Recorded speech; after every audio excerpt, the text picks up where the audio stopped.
Ассалаумағалейкум армы қазақ.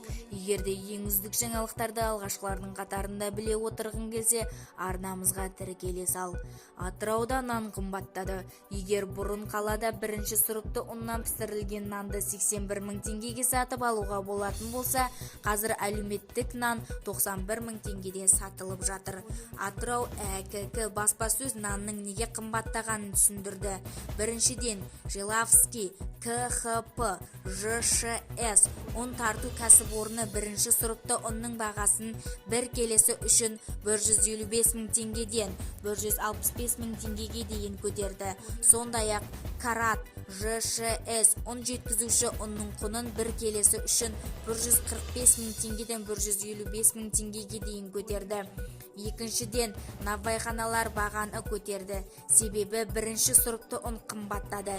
Электр энергиясының коммуналдық қызметтерінің жанар-жағармайдың құны өсті. Жұмысшылардың жалақысы көтерілді. Қазір бірінші сұрыпты ұннан жасалған нан 83 мың теңгеден жеткізілді, деді Атырау АКК. Бізді тамашалауды жалғастырыңыздар және де бір ғана лайк түймесін басып сау саламатта болыңыздар.